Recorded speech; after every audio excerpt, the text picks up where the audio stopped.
Soy estudiante de la Fundación Universitaria Juan de Castellanos del programa Ingeniería Electrónica. Mi nombre es Mario Andrés Jaime Gil y vengo a presentarle las leyes de Maxwell. James Clerk Maxwell, mayor conocido como Maxwell, nació el 13 de junio de 1831, murió el 5 de noviembre de 1879. Fue un científico escocés especializado en el campo de la física matemática. Su mayor logro fue la formulación de la teoría clásica de la radiación electromagnética, que unificó por primera vez la electricidad y el magnetismo y la luz como manifestaciones distintas en un mismo fenómeno. En 1864 publicó una de las más grandes historias, un artículo en el cual se basan las teorías del electromagnetismo y de campos eléctricos. De ahí parte las leyes de Maxwell. Son cuatro ecuaciones las cuales nos permiten descubrir cualquier fenómeno electromagnético. Y aquí les presento las leyes de Maxwell. La primera, la ley de Gauss. La segunda, la ley de Gauss para campo magnético. La tercera, la ley de Faraday. La cuarta, la ley de Ampère-Maxwell.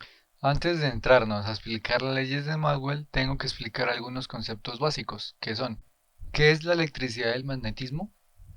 La electricidad se basa en explicar fenómenos, por ejemplo, como el de un peine.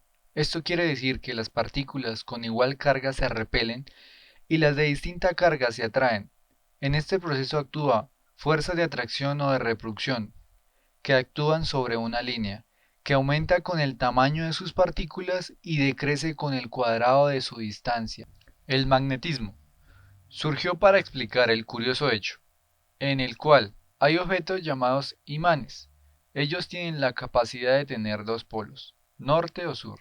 Al juntar dos imanes, se genera una fuerza. Los polos similares se repelen, los opuestos se atraen. En este proceso ocurre algo extraño. Los procesos de electricidad generan magnetismo y los procesos de magnetismo generan electricidad. Hay una conexión en estas dos fuerzas. ¿Cómo logró esto Maxwell? Maxwell consiguió explicar todos los fenómenos con ayuda de Michael Faraday. En sus últimos momentos como investigador, intuyó que había algo físico, intangible. Cuando una partícula es atraída de otra, algo tiene que estar actuando entre ambos medios. Faraday, entre tantos experimentos, intuyó que había líneas de fuerza entre ellos. En un experimento, se puso limadura de hierro y se ve claramente líneas de fuerza atraídas entre ellas. De una carga salen líneas de fuerza radialmente, que en las cuales se expresa de esta manera la fuerza de atracción. Las leyes de Maxwell están fundamentadas en el concepto de líneas de fuerza y de campo como mecanismo para transmitir las fuerzas.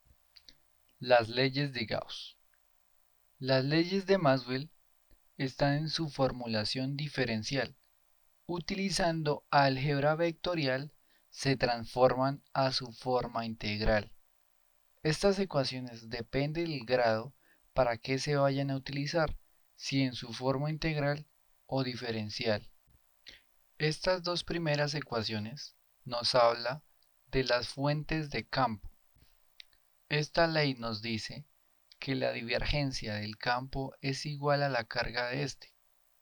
Las divergencias es un campo vectorial que mide la diferencia del flujo saliente y el flujo entrante de un campo vectorial sobre la superficie que rodea a un volumen de control. Por lo tanto, si el campo tiene fuentes, la divergencia será positiva, y si tiene sumideros, la divergencia será negativa.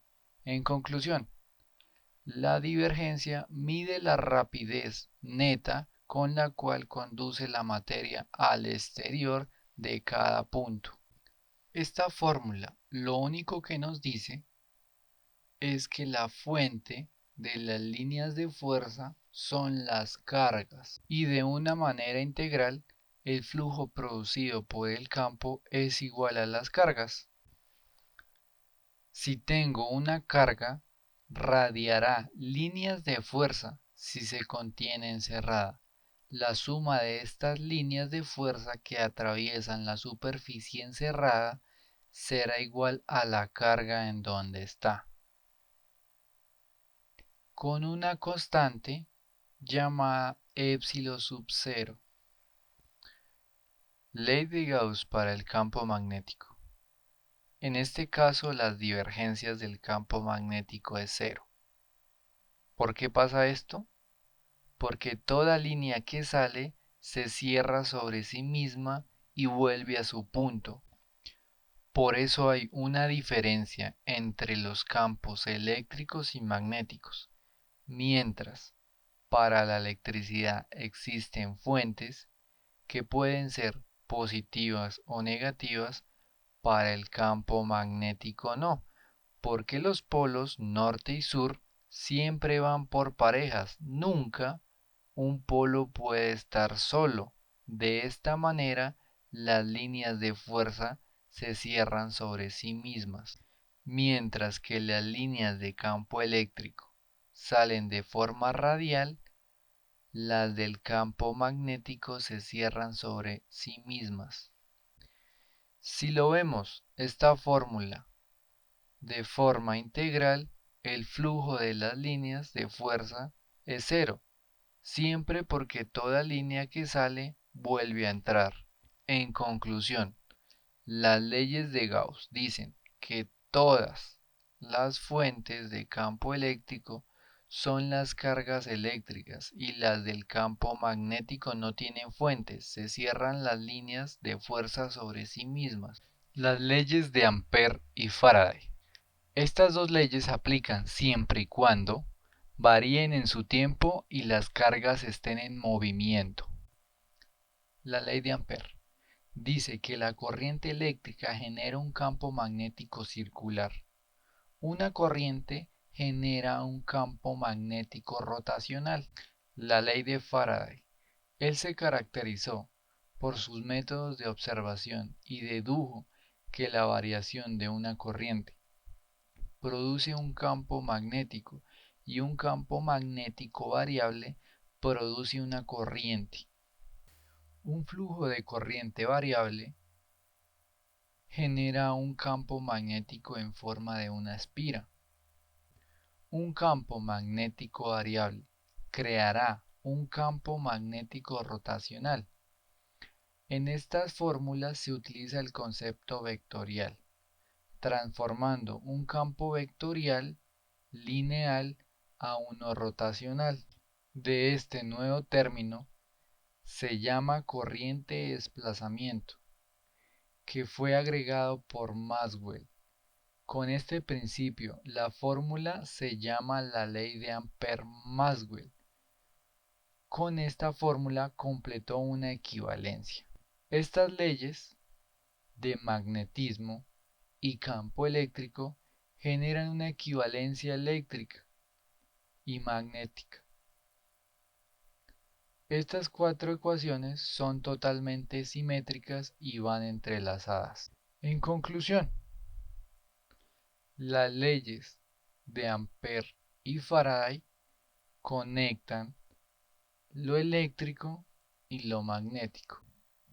Maxwell solucionó sus ecuaciones dinámicas y le resultó una ecuación parecida, casi similar o igual a la ecuación de onda que describe la perturbación en el espacio de una onda como la luz. Para este entonces necesitaba saber la permitividad eléctrica en el vacío y la permitividad magnética en el vacío. Estos valores ya habían sido medidos.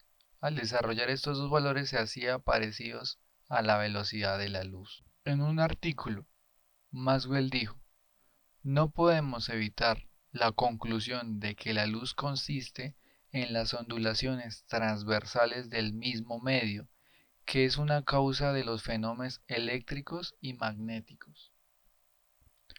La luz es descrita por las leyes de Maxwell como una longitud de onda determinada. Entonces, llevó un gran desarrollo, avance y procesos en las telecomunicaciones. De ahí se comenzaron a reformular una nueva revolución. El trabajo de Maxwell Duró aproximadamente 9 años experimentando, investigando, aprendiendo y comprobando entre los años 1856 y 1864, y él tan solo tenía 25 años. En conclusión, las leyes de Maxwell no son más que un compilado de leyes de otros en electricidad y magnetismo, la unificación de estas fórmulas que llevaron a estas dos fuerzas.